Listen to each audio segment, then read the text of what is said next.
Life is complex, so is our mental health. It cannot be understood by diagnosis alone. Our philosophy is treat the person, not the mental illness.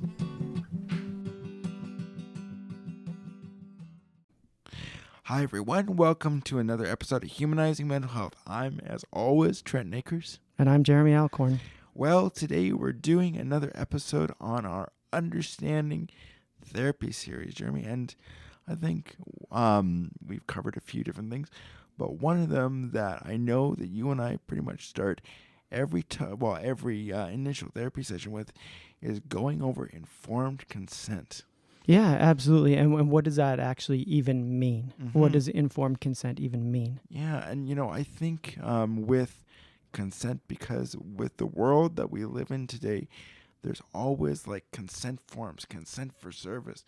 Whether you're signing up for an email address or a streaming service, there's always that legalese and that text. And I don't know what it's like for a lot of people, but I know for myself, on more than one occasion, I am guilty of just breezing over that and not really looking at the text close enough, but not really understanding how things like consent forms and informed consent really shape things, especially like therapy. Yeah, for sure. Like the number of times that my informed consent is online. It's boxes that someone checks and the thing indicating they understand. The number of times that I look and I see that you checked the boxes. But does that actually mean that the person understands what it is they're getting involved with? Because just like you, I think, I go to a new chiropractor and I fill out the forms. Do I actually look at all of everything that is in the statement? And honestly, no, I don't. Yeah. And, it's so funny, because I think the thing is that,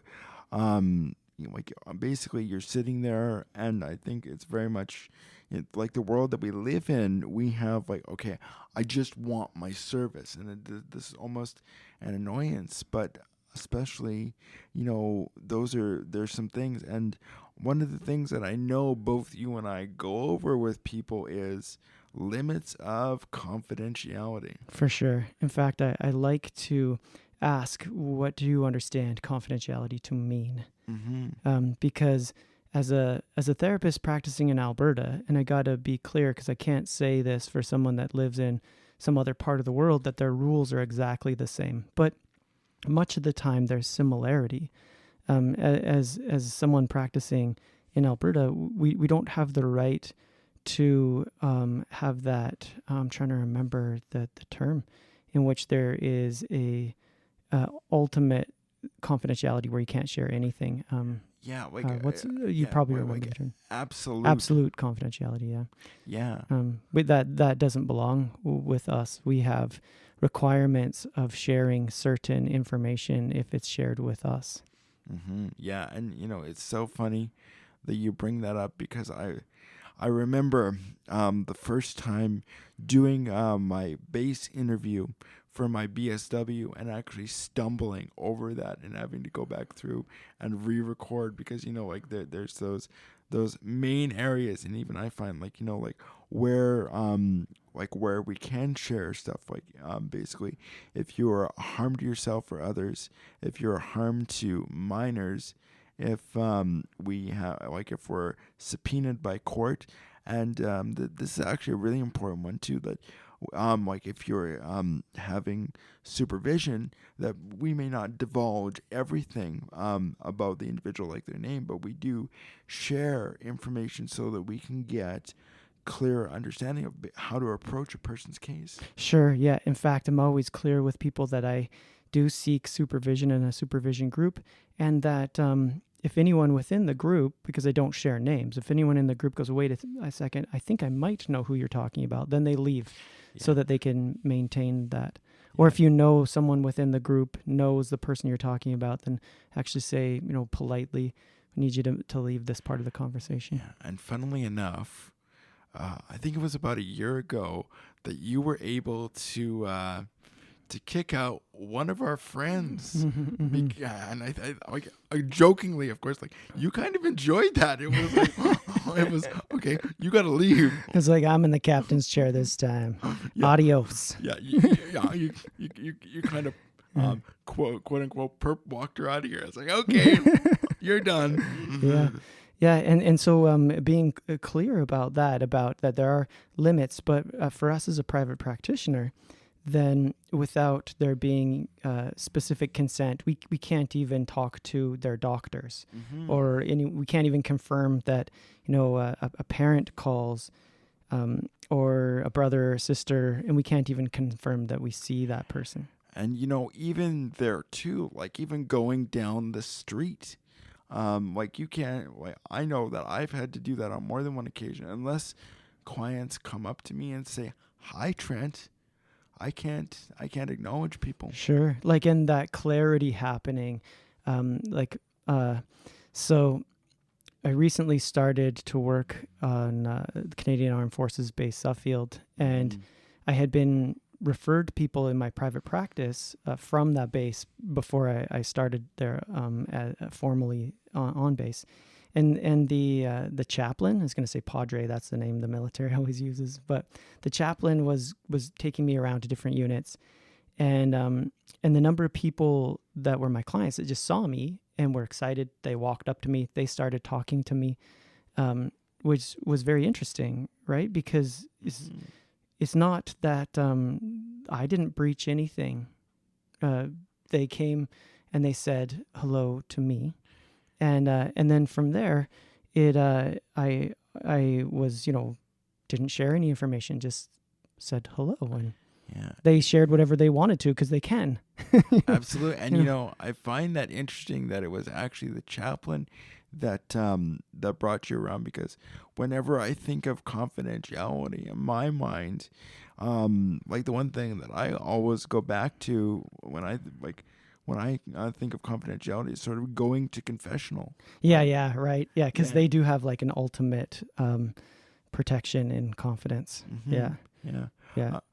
I'm curious, Jeremy, what is the one thing that you find that with your consent for service that you find that clients maybe don't go over or don't have a full enough understanding of, or maybe unbeknownst to them, like break more often? What do you mean? Well, When you say break, what do you mean?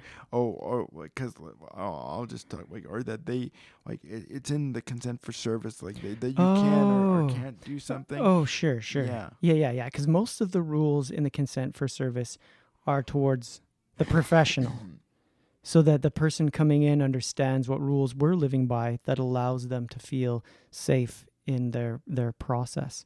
As a private practitioner, I would say the one that is most difficult, well, two that are most difficult for me. One is I believe that everybody deserves a right for service, and so having a cash register at the end of the appointment is uncomfortable. That was a me problem, as the number of people that would come in that would say, I value what I'm getting out of this. So that is a me problem, but but it is a barrier, for a number of people. Then, and the other thing is the 24-hour notice.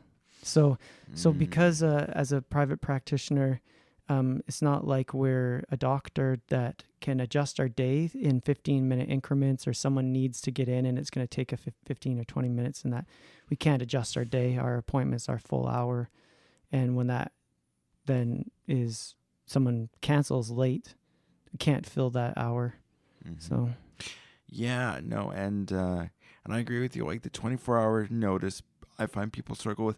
For me, the one thing I found that people have a very difficult time with is when it comes to social media.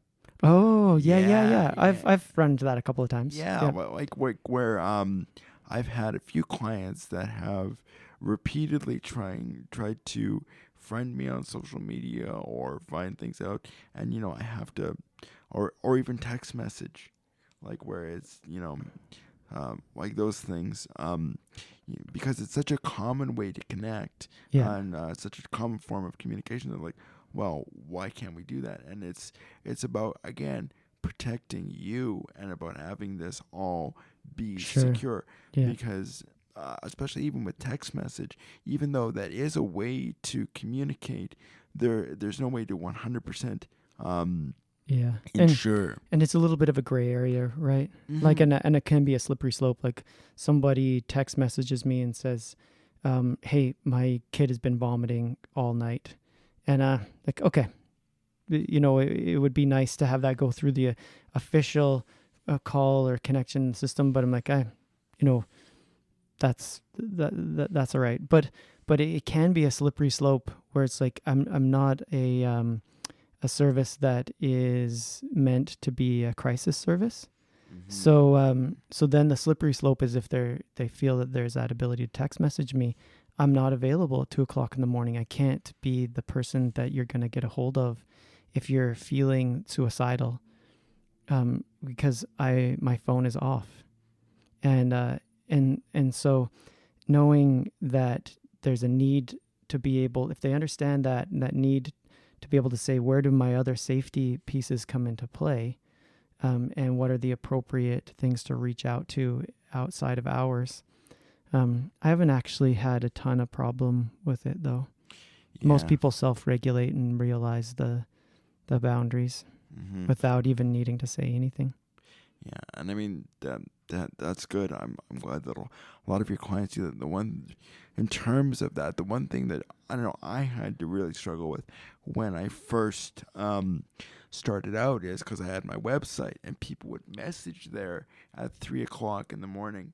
I'm struggling, or various things, and I had that sense of responsibility. But then too, it's about having that message being very clear, that there's that instant response afterwards. Yeah, for sure, because people are used to that, right? Mm-hmm. And we don't want to leave someone in a place of struggle. And so knowing where those 24-hour emergency services are and the appropriate way to reach out to them, absolutely. And lots of times people kind of see us as their lifeline, and that is true. We just need to make sure that if we're everybody's lifeline, then we'll get pulled under and drown ourselves.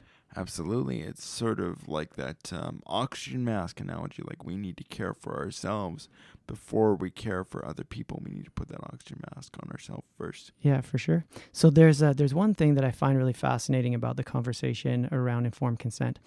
And I often say this to people, especially if they're new to counseling. Mm-hmm. Go, you checked all the boxes, and of course review the confidentiality, how that works, and the kind of how the professional relationship works. But I go, really, you checked all the boxes. We got that stuff in terms of the legal process. It's just true informed consent won't happen until the end of this appointment, because you don't know, and I don't know what it is that we're going to do together yet. And we're not going to know until I understand a little bit about what's going on for you. Mm-hmm. I use this analogy of going to target practice, going to shoot at a shooting range. Of course, lots of my people are military, so it fits well. But I go, so what we have is we're going to have a target that we're aimed at, something that is a goal that we're shooting towards. Shooting towards, Yeah, love it. and if you think about that, when you're at a shooting range and you're using what they call iron sights, then there's a back sight, and that back sight is closest to you, and the back sight is your history, it's your past, and the front sight, that's your current situation, the things that are going on around you in your life. We need to line those up, but we also need to line it up with the target that we're going to be shooting at. And then recognize along the way, maybe that's not even the right target. So then what happens is, towards the end of the appointment, we've gone through this process of looking at and understanding what's going on for you. What's the history where your kind of internal rules and protocols, cognitive schema have developed. And then we get to that kind of point at which, what are we doing with this? And that reflection then happens at the end of the appointment with a notion of, do we actually understand this the same? Do we understand the goal that you're shooting at is the same? And then with what we have talked about and the strategies that we start to talk about what we're going to do they actually fit? And that's the part where the person then truly gives informed consent. They're like, yes, this fits for me and I want to engage with it. I love that. And, I never actually thought about that, but, it's almost feeling like we almost need to have two informed consents then. One where we're having the balance of the conversation right here and right now, and that's time limited. And then the other one is that, do you agree to come back? Like, I think that what we have is consent for counseling at the start, and informed consent when you understand each other and they're actually informed about what is going to happen. And I love that, and now that makes me want to sit back and reflect on how I really engage with clients, and that even gets even muddier with informed consent when it comes to minors, or when it comes to people that have individuals that have the legal right of signature for them. Sure, yeah, because then what we have happening is we have these stakeholders or important people in those individuals' lives who have their own target that they want you to shoot at. And does that target actually line up with the person that's in front of you? And if not, is there actually a part that does overlap? And then you're absolutely correct, because when we look at how things are going to turn out in outcome, that person's idea, their framework around their concept of change, their theory of change, is essential. If we don't line up with that, it won't work. But what if some of the key stakeholders in their life, a parent, a school system, the criminal justice system, what if those key stakeholders have a very specific expectation of what is going to be accomplished? Yeah, and I've run into that before too. And then you have these individuals that, you have two different competing goals, or maybe, you and I have talked about this before. And the thing is that, does this individual even want counseling? Yeah, Do for they sure. even want to be here? And the thing is that if they don't, then, at the end of the day, like, our duty, even though it's the stakeholders that are signing and signing the consent form, our duty is to the client that is directly in front of us, and looking at them and saying, if you don't want to be here, you don't have to be here. Yeah, for sure. I've had what would be, and I don't even know if the psychiatrist framed it in the way that the client in front of me expressed it, because I wasn't in the meeting with them. But the client in front of me feeling like they've been mandated by the psychiatrist to see me, or the psychiatrist would stop providing service to them. Now, I actually would really surprise me if that actually was the case. But being able to sit in the situation and see this person in front of me that is so distressed, and they're trying to force through it, and I'm going, no, this isn't a good idea. It's okay. It's okay right now if you're not ready to say, I don't want to face this right now. That's your right to be able to say, I don't want to face this right now. Yeah, and that actually makes me think of, do you remember that one time where you had this cosmic thrumming where you thought, Trent needs me, and you literally came down to my office here, and I just texted you? Oh, yeah. Yeah. Just for some context, Yeah. I of course, with as few details as possible, because we're talking about confidentiality. I had a client who I was working with. This was their second appointment, and they didn't want to stay. They were severely dysregulated. They were severely distressed because of going through the counseling process, and they said to me, "Can I leave?" And I've literally never had at that point somebody who had gone through the counseling process with me, and where it was me at that moment saying, okay, wait, did I actually make somebody worse? Sure. Yeah, and then it's like texted Jeremy, and then like Jeremy showed up literally 5 seconds later, and you and I sat there and we talked about about like clients' rights to basically not be there, and that's okay because it's about that person's journey, and whether we're on the journey with them, it's up to them. It's Yeah, their for sure. choice. Yeah, yeah. And really being able to honor that ability to self-determine. Yeah. And there's situations, of course, in which there's court mandated stuff, and it just works differently. Like there was an individual that had a court mandate that I worked with one time, and it was a sliding scale that we were working with for pay, but they didn't know that they were going to have any fees. And according to the sliding scale, and that's funny. Hear that on the outside? Yeah. That's real world right there, people. Yeah, you're talking about the courts. And then what do we have? We have sirens. They're coming to get me. Okay, they're not coming to get me. No. I think if they'd come to get you, they'd come to get the majority of us because you're the best of us. Oh. But anyway, so this person on the sliding scale, it was going to be like $3 or $5 or something. And so they looked me in the face and they said, I didn't choose to do this. To come in, I'm being required to. I'm not going to pay anything, and without escalating, it was just like that's okay. Don't pay anything. Just let your probation officer know that you're not coming. In that very tone as well, right? Mm-hmm. Because you do have the right to self-determine, and you can say no. I'm not going to give you a letter that will say it's okay that you don't need counseling. That's your life to figure out if you choose not to. And it totally took away that power struggle and that kind of forced position.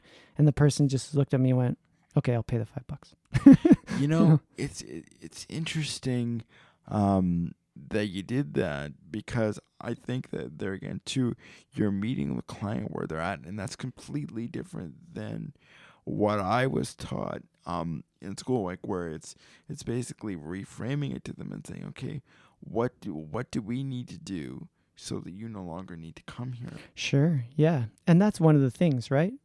When you're talking about informed consent with someone that doesn't really want to be here, and that is want to and willing are not the same thing. Mm-hmm. So don't want to be here, but I'm willing because of the whatever that is, the external pressures and the external expectations. But in the end, then, just that spot that is like, okay, so I don't want you to waste my time. I don't want to waste your time. Mm-hmm. And so why don't we see what we can accomplish? And maybe part of that actually is even going, if the people that think you need to be here, which, they're not you, mm-hmm. but if they were in the room, what would their opinion be? What would they be saying that they need to see so that they'd say, yeah, that you've satisfied what you need to do? And then we start to find a way to line up the theory of change between the stakeholders.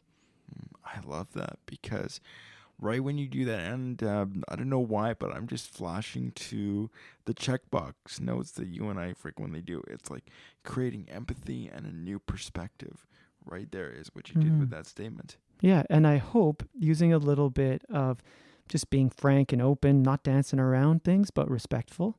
And also I would hope being like a little bit irreverent. Just a little bit irreverent, because the anticipated position of, really tight professionalism and that notion of meeting someone in a slightly, off way, helping them to see you as a human. Yeah, and I think that's like just circling back to informed consent, because informed consent is really formal, but I almost find that with counseling, it's more of an informal process wrapped in formality for legal purposes. Yeah. Like a lot of that is about making sure that liability is settled, and but also that there's clarity between people. Yeah. So I found this conversation fascinating. The facets of this in terms of it's not just consent, it's informed. Mm-hmm. And the facets of what about people that don't really want to be there, does that still mean that they're giving consent? And, being able to recognize the difference between want to and willing to. And I'm fascinated by these things, because often we just think of just, okay, check these boxes, it's done. And that's not how it really works. Yeah. Like in the sense that it's like it's, less than 2 minutes, or, it could be 5, but even there, like there's so much wrapped up in that. And I love like going back over this, like how you broke down the 2 different kinds of consent. And I said too, like, I think I'm going to frame that more with my clients, where it's like, okay, let's try out this session. Let's see where we're at the end, and then agree to come back to me. And I think I'm going to have to use your shooting analogy, or try and find maybe one that doesn't involve guns, depending upon the people. I mean, I come from a gun family, but, not everybody likes guns. Not everybody likes guns. Okay. Yeah, in fact, I remember I was skiing one time, and sitting there with a friend. That was Menno, the guy that was on before, on the one with the tribe. And my kids were there, and I was like, what can you do with the gun, other than shoot stuff? I don't think you can. like it's not like sure, it's a tool, but I don't think it's a tool you could use for anything but shooting stuff. Like you're not building a fence with a gun. Well, you could burn the stalk of the wood. You could use the steel maybe to light a fire. Maybe use it as a musical instrument in some way. But anyway, I digress. No worries. Yeah. But as we find a new purpose, I think that may lead us off into new podcasts. And on that note, I'm Trent Akers. And I'm Jeremy Alcorn. See you next time. Thank you for joining us today. We hope that this message has been as meaningful to you as it has been to us. If you're looking for help, you can find us on Facebook at Humanizing Mental Health.